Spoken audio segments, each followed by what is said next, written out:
it's Elizabeth Hood here from Elite Real Estate. And I'm Aidan from A+ Plumbing and Contracting.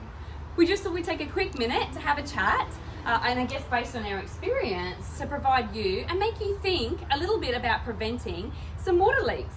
So one of the things, I guess, being in the industry for 20 years, and you know, we do routine inspections every day, is I've been very surprised how many times the properties have water leaks, small be it, at the routine inspections we go to. And I know some tenants try to question us because they're like, no, there's no water leaks, but as we know, we do get quite busy, and you know, we might push a toilet and we just get up and walk out, or you know, we do the dishes in the morning and we just leave.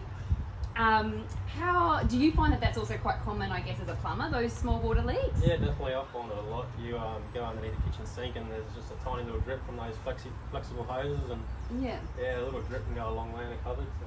Yeah, no, for sure. Like I find that you know, a lot of people tend to, you know, shove things under kitchen sinks because it is a sort of cupboard that no one really wants to go to.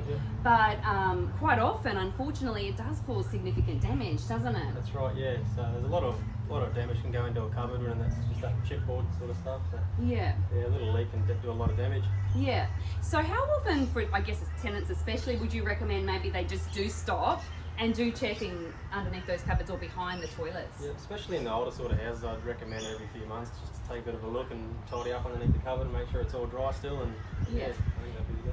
Yeah, because maybe tenants might not realise that you are responsible for that, because if you're not actively making sure maintenance doesn't exist, it will cause your property to deteriorate. So, and yeah, I guess one more thing too, with owners as well, with washers and maintenance on a property, how often would you recommend that washers get replaced? Yeah, so that's another tricky one, all depending on how old the house is too. Like, the older the house, the more often you want to check all these sort of things.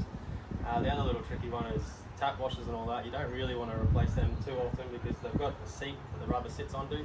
Yeah. So if you service them too much, you end up damaging it, and you'll end up having to do combos and walls and stuff like that. Yeah, okay, so well, that's a good thing to know. Yeah.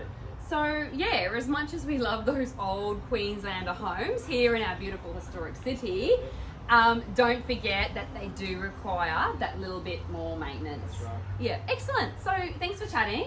And don't hesitate to give either ourselves or Aidan from A+ a call. Thanks a lot. Cheers.